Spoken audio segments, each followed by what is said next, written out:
Welcome, family. How's everybody doing today? Hey, I have some interesting information I want to share with you today, some history that ties in with biblical information. And it's going to be talking about the Ewe or the Ewe peoples in Benin, Togo area, and also another African group of people called the Kru people in Liberia, Ivory Coast area. And as I was doing this information, I've had this information for several months, just trying to get it together and figuring out the right time to do this video. But as I was going over my information tonight, I found a new point that I want to share with you about the Ewe or the Ewe people. You're going to really love it. So the Ewe or the Ewe people say that they have a connection to the Hebrew Israelites. So before I get into their story, let's just go back and talk about the word Hebrew. Where did the word Hebrew come from, and how that's mentioned in the Bible? Okay, so let's do that first. So first off, let's take a look at Genesis chapter 10 and verse 21 here. And we notice here that the Hebrew word, or the word Hebrew, comes from the name Eber. And here in Genesis 10:21 it says, "And to Shem, the forefather of all the sons of Eber, the brother of Japheth, the oldest, there was also progeny born." So we see there that Shem, he was the forefather of all the sons of Eber. Well, there's not much mentioned in the Bible about Eber, but he takes a prominent role. He has a connection to Shem, we see here. And so the word Hebrew actually comes from this word Eber. Okay, so that's point number one. Now let's notice another thought. Now let's notice Numbers chapter 24 and verse 24. And it's also going to be talking about that same name we were speaking about, Eber. It says, "And there will be ships from the coast of Kittim, and they will certainly afflict Assyria, and they will indeed afflict Eber, but he too will eventually perish." So we see that in this scripture, Eber is used either indicating the Hebrew race or referring to a region. Now, the Greek Septuagint, the Syriac Peshitta, and the Latin Vulgate, all three of them render Eber as the Hebrews. They render that name Eber, they translate it as the Hebrews. So, very interesting. And it mentions here that Eber, also in this case, may also be referring to the land or the people on the other side of the Euphrates. And in Hebrew, the expression for beyond the river, which I can't speak this in Hebrew, but it's Ever Hanahat, is used at times to refer to the region west of the Euphrates. And we can take another example of this in Nehemiah. So let's take a look at that. Okay, so now here in Nehemiah chapter 2, we're going to notice verse 7 and verse 9. So verse 7 reads, "And I went on to say to the king, if to the king it does seem good, let letters be given to me to the governors beyond the river, that they may let me pass until I come to Judah." Okay, so that phrase, beyond the river, that phrase in Hebrew is Ever Hanatat. And I'm probably really messing that up, but it again is Ever Hanatat. And those of you who are scholars in the Hebrew language, you can break it down. But that is what that means.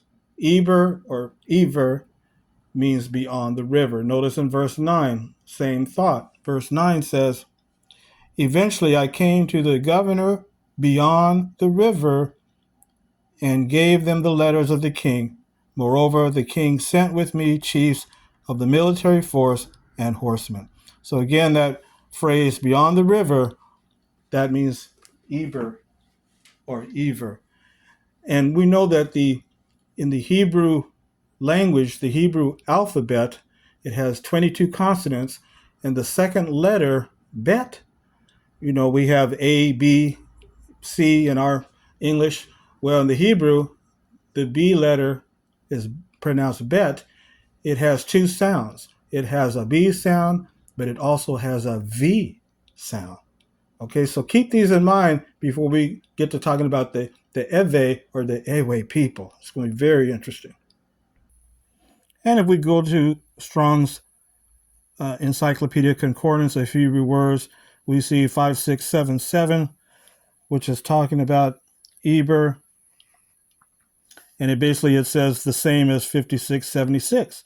So if we go to 5676, Eber, it says from 5674, which basically means river across. So we go to 5674, Eber, a prime root to cross over. So that is what Eber means. It means to cross over. It also has the word beyond, by, forth. So it's beyond the river. And in the biblical context, it was beyond the Euphrates River. So now let's tie this in with the Ewe or the Ewe people. So the Ewe or the Ewe people, they are located primarily in the coastal regions of West Africa, in the region south and east of the Volta River, and around the Mono River at the border of Togo and Benin. And we know that Benin was once called Dahomey, which was in the Slave Coast, where the kingdom of Judah was documented on some of the old ancient African maps in the 1700s. So Dahomey, now Benin, Togo, the Ewe people lived in that region. And we notice here that it also, here's also the Ewe, so they use the V sometimes, as well as the Ewe. So the Ewe or the Ewe people. Now I'm going to share with you at least 7 points. There are a whole lot more, but I'm going to share with you 7 points that is very interesting with the Ewe people, that is a link to the same information about the Hebrew Israelites. And when I get to point number 6 and number 7, you're not going to believe it. I just learned this today as I was preparing this video. So let's go to point number 1 first. Okay, point number 1, among the customs of the Ewe people is male circumcision. They practice male circumcision on the 8th day. Point number 2 is a man can inherit his deceased brother's wife to produce offspring. And that also ties in with the biblical laws in the book of Genesis, that a man, if his brother dies, he can marry his deceased brother's wife to keep the family line going. Point number 3, the Ewe or the Ewe people have the custom called the bitter water test. And that is, if a woman is accused of adultery, they have to drink a certain potion.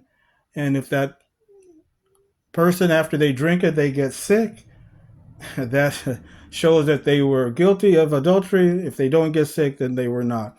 Now, we know that this could happen to anybody. You could drink anything and get sick. But this was a custom that was in biblical times. Let's notice that scripture in the book of Numbers. Here in Numbers chapter 5, verse 27, this was part of the law to the Israelites.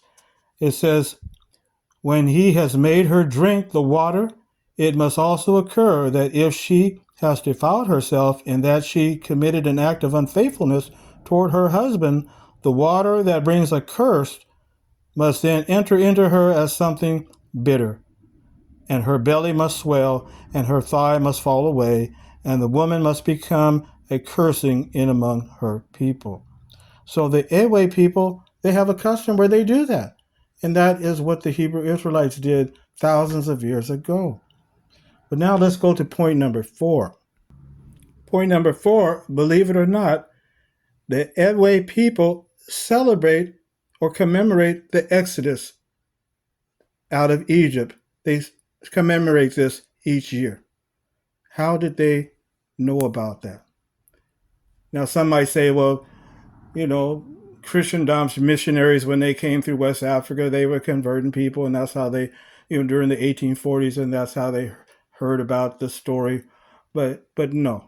There are just too many things that are lining up with the biblical Hebrews that the Ewe people practice that is just more than coincidence. Just the fact that their name, Ewe or Ewe, it sounds very similar to the Eber people or the Ever people. Remember, in the Hebrew alphabet, the letter B also has a V sound.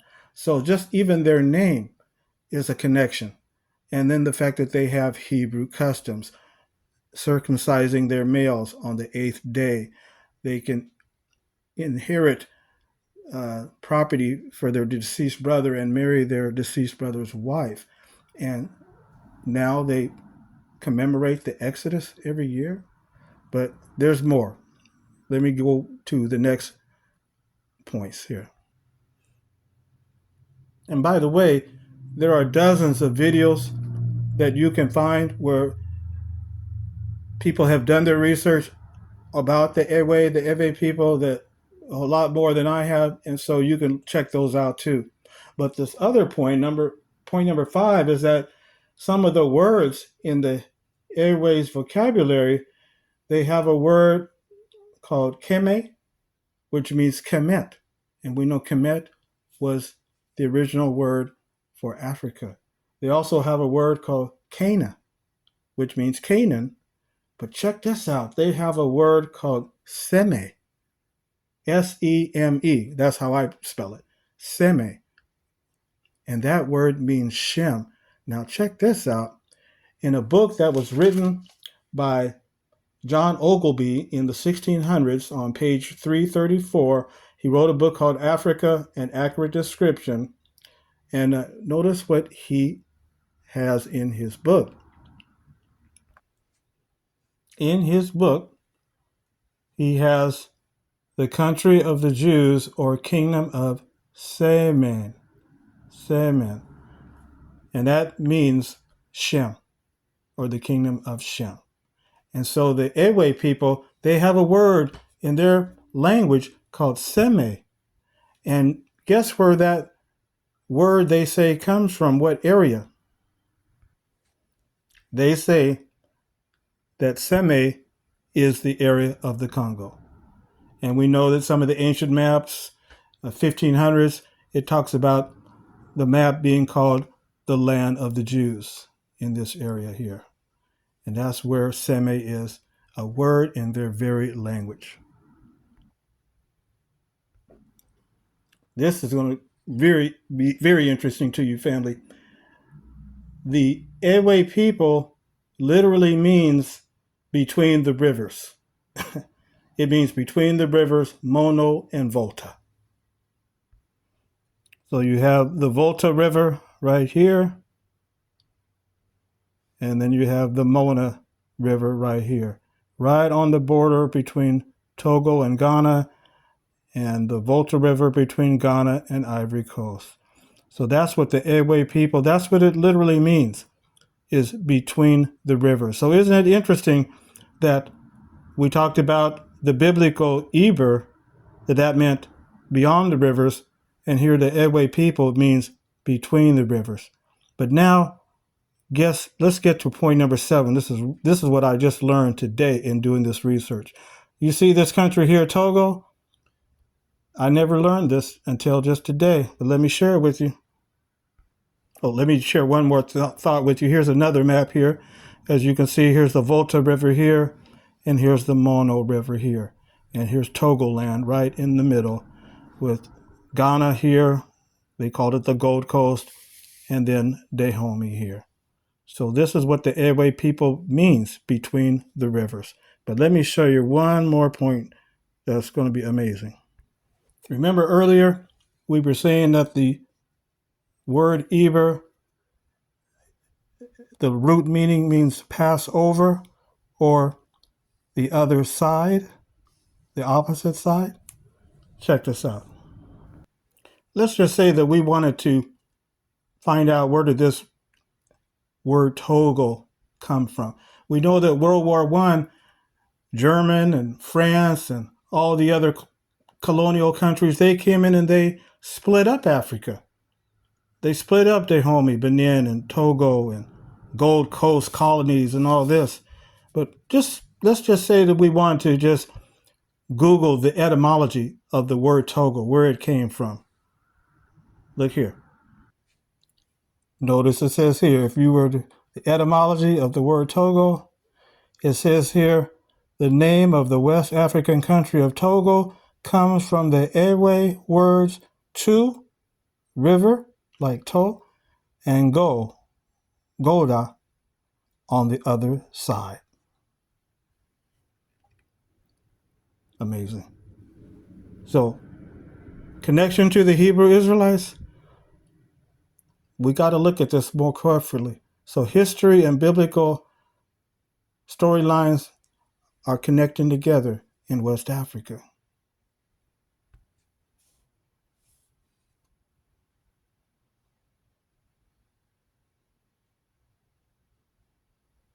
On the other side. So, family, we have to keep this in mind when they carved up Africa and they broke up different tribes and peoples and countries and borders, ancient borders, and they started renaming things. We lost so much information. But the word Togo is an Ewe word, and it means on the other side, just like the word Eber means. It's deep. So now let's get to the Kru tribe and talk to you a little bit about that. But just I wanted to share that with you, family, about the Ewe or the Ewe people. Now, the Kru people are an ethnic group indigenous to West Africa and are a major part of Liberia, a large part of Liberia's population. And so this goes into my roots.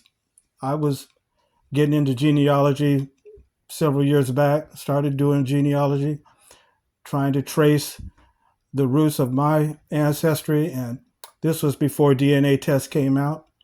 But DNA tests do show I have Kru ancestry, as well as several other different African ancestries.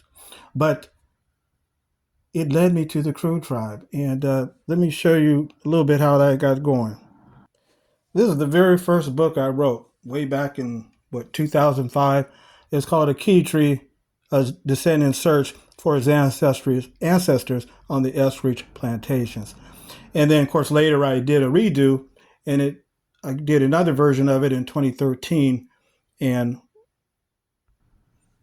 this is the one that came out in 2013, which discusses my 10-year search. It took me 10 years to trace back several slave generations through slave records, tax records, estate records, deeds, wills, and I was able to find an African ancestor, and they happen to be of the Kru tribe. So this book goes into that. But in my first book, I mentioned about the Ewe people and didn't know about them at that time. Like I said, this was written in 2005. So, but like I said, after about 8, 9, 10 years of research, I finally was able to get back to a slave owner named George Eskridge in Westmoreland County, Virginia. They called him Colonel Eskridge. And he was actually the guardian of Mary Ball, and she was the mother of George Washington. She married George Washington's father. Colonel Eskridge was a lawyer, an attorney, and Augustine Washington was one of his clients. And of course, he was guardian father to Mary Ball, and the two of them married, and then George Washington, and so on and so forth. And here he is again with his wife. And if you look at his wife, she almost looks like she's mixed. She almost looks like she's mixed in that picture there. And here is the. So, anyway, when Colonel George Eskridge died in his estate, he had Africans that were on his estate, and one of them was my ancestor. It was a man named Aki. And when I did the research on him, found out that that is a Kru word. It means a fruit tree in Liberia, Ivory Coast area. And his daughter Jenny, she was sold from Virginia to South Carolina. From South Carolina, her descendants went to Tennessee and Mississippi. Took me 10 years to find this out, but it was a joyous thing. And took a trip back to Africa to meet some of the Kru people, and also went to the actual plantation sites in Virginia, went to Eskridge, Colonel Eskridge's, went back to the Eskridge plantation in 2005, and also went to the plantation in Tennessee and in Mississippi. And it was an experience, friends. It was an experience to just see the land that my ancestors worked on, those Africans who were kidnapped from their homeland and brought over to this America country and just worked out in those cotton fields and tobacco fields as well. Yeah, it was something else.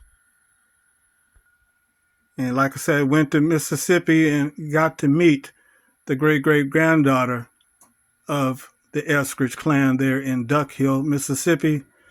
And we had a reunion of black and white. And that's her in the wheelchair there.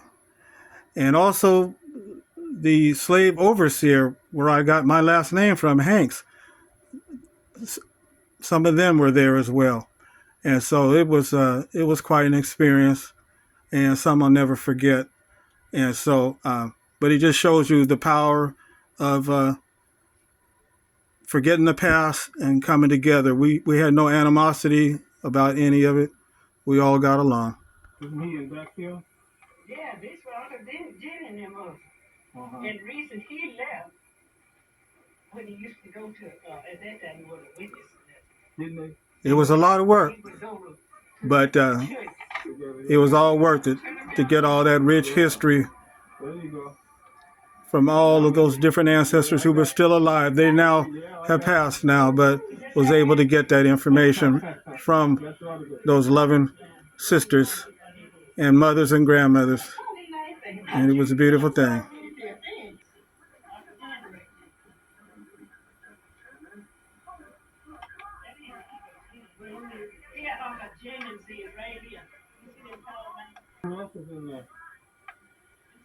And then was able to go back to Africa to meet some of the Kru. And that was an experience I'll never forget. And you know, some of the Kru tribe, they also have this was when we was back there. We were in the taxi on the way back to the airport, and this young man came up to the taxi there and doing his thing. So it was a wonderful experience. But the Kru people, they also have a custom, the same as the Ewe people, of drinking that drink to prove or test whether if someone has committed adultery or not. They have the same thing. They call it sasswood. So they have the same thing over there too. So we definitely want to check out our roots, family, as we can find out a lot of things about where we came from. And we don't know where we're going if we don't know where we came from. So check out our roots, family, and search the word as well. This was at the missionary home, And we had a great time meeting with so many different ones. And so, of Jehovah's Witnesses back there in Ivory Coast. And so, yeah, several years back, we was able to go back there and meet some of the crew and other different ones, all serving Jehovah together in peace and love. And that's the way it's supposed to be. So that's the way we're going to do it.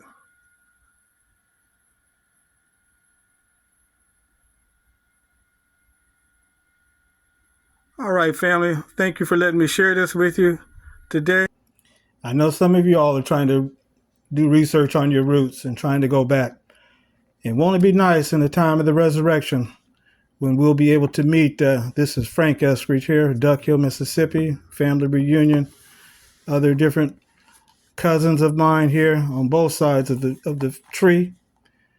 But won't it be nice in the new paradise earth when we'll be able to meet our ancestors in the resurrection, when they rise again, live again in that new paradise earth, the way it was supposed to be in the Garden of Eden. So, family, thank you for letting me share this with you about the Kru tribe and the Ewe or the Ewe tribe people. And but also let us not forget that we want to keep Yeshua in the picture as well. We do in our history and connecting it to biblical history and archaeology, but we also know that the Hebrew Israelites, the ancient Hebrew Israelites, they didn't get a chance to meet Yeshua until the first century, and he came right on time. So we need to keep him in mind. He has returned, and we need to follow his orders and regulations now because he is the seed of Judah. So let's not forget that, family. We definitely want to please our Heavenly Father, the Most High, Jehovah, but we also want to remember that he sent his son, Yeshua, as the Messiah, the HaMashiach, and he has now sat on that throne of Judah. And we're going to be doing another video coming up soon here that will be talking about Jesus, Yeshua. I think you will like it. And so until next time, family, thanks for, please share, like, and subscribe if you like the content. And until next time, family, y'all be safe.